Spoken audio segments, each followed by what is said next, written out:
think Marcus Smith, the creative director, and I were both here for Resistance 1. A lot of the team was here for Resistance 1. And we wanted to make a game where we allowed the player to choose the way they play the game, and absolutely the best way to do that is having all your weapons at your disposal. I just think we just started feeling more comfortable with the idea of, like, we can be our own game. We don't have to do what every other military shooter is doing right now.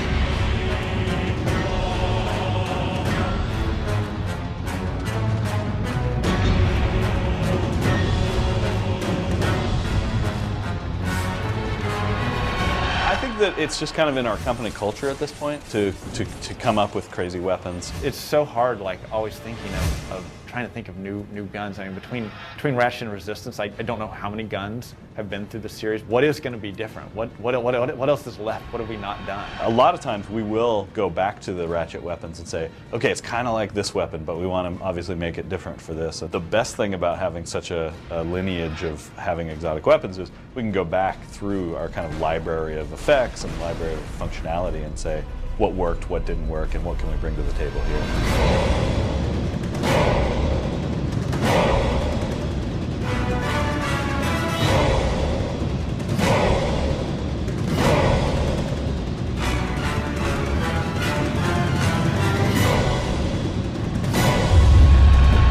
The reason that we really went with the upgrade system was in Ratchet 2 you had a lot of different weapons, and we discovered that people would tend to kind of have their favorite and just go with it. And what the upgrade system did on a gameplay side was you kind of wanted to experience all the different weapons because you wanted to upgrade them as you went along. So by doing that you learned how good and what the advantages and disadvantages of each weapon were. That was what we brought to the table in R3, was how do we capture that? So we've kind of done it in our own unique way.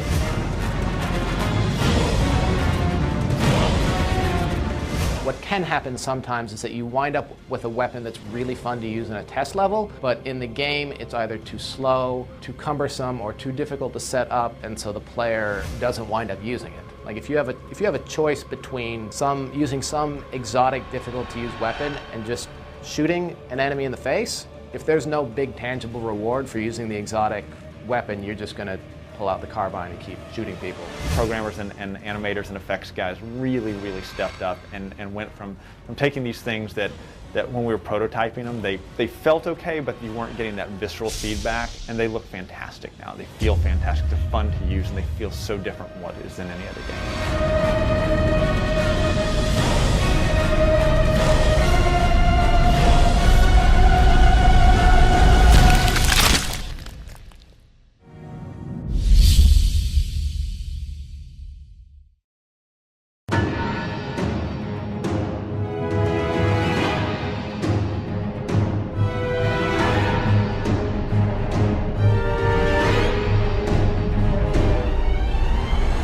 I think with every good Chimeran enemy, the first thing we kind of think about is what is the player experience that we want when they're encountering these enemies? We definitely wanted it to be more about player choice, and for it to feel like the enemy AI was reacting to what the player was doing. And to do that, we wrote something called the job board, basically a tool that designers can use to control how many enemies can be doing what jobs in combat so that they can still have that kind of scripted, good-feeling cinematic battles. And using the job board, they can do things like assign a certain number of defenders, or a certain number of flanking enemies, or a certain number of just straight-out aggressive guys who are going to run after the player and attack. If things felt more random and you just had guys everywhere acting stupid, you can get into situations where you have big difficulty spikes or the difficulty just completely drops out. It can definitely make the player feel like they're fighting a more intelligent foe.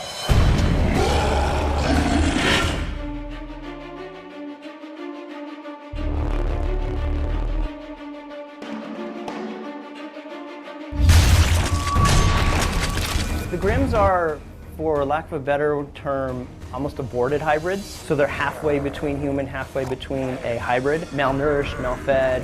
That's why they obviously move a little slower. They tend to be more numbers of them, but they're not as smart or as intelligent as a hybrid. They don't use weapons. They just try to melee or throw whatever debris they can find around them.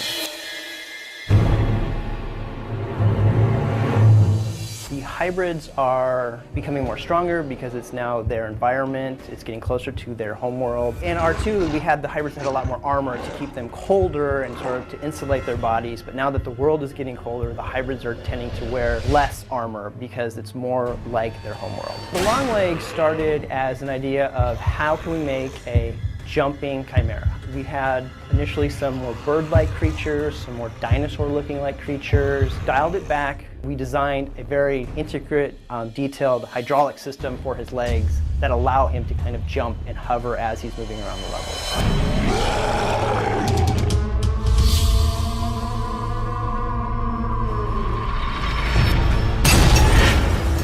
The Brawler, we wanted to bring back kind of the intensity of the Titans from earlier Resistance, but have them much more agile, have them be able to come down on you really fast.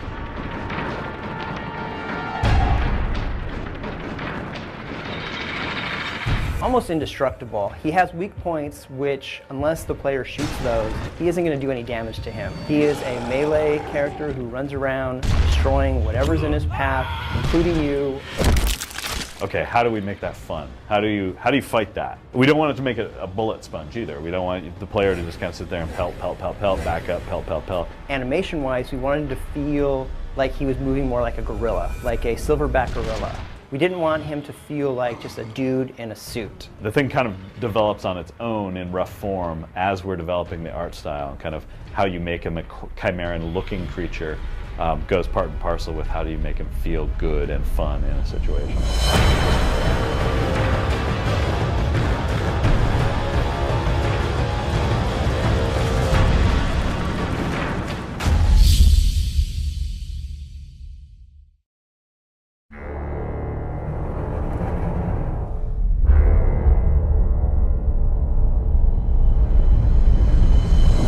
Starting to see is Earth is starting to become more and more hospitable to the Chimera as we know it. Being colder, it's being terraformed, actively being just destroyed along the way. Having humans in an occupied Earth is a big theme in Resistance 3.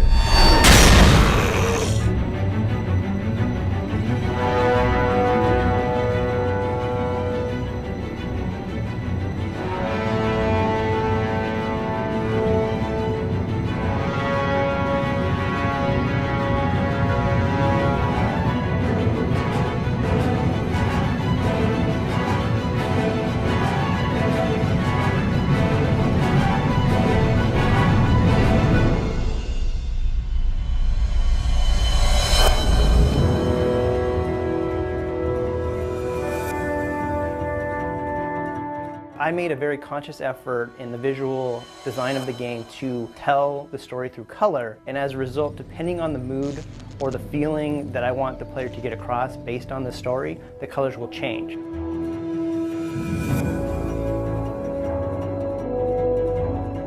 So Haven, which is where the game starts, is very desolate, very sad, not a lot of color, you know, just kind of depressing basically, and that's kind of the mood that we were going for.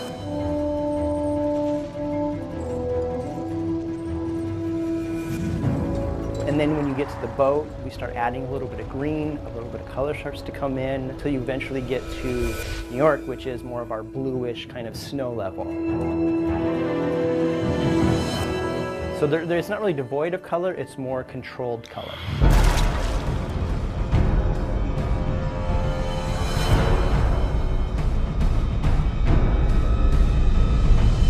Try to move away from having this large military human forces fighting, and we wanted to give you a sense of the human side of things.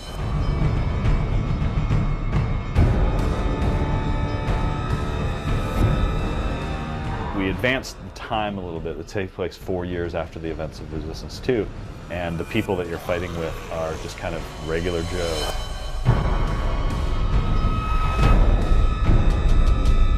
What you're dealing with as a player is not going to last very much longer unless something crazy happens. Everywhere you go, you're going to feel threatened. We really wanted to make a big deal out of the fact that the Chimera are here. They've won the war.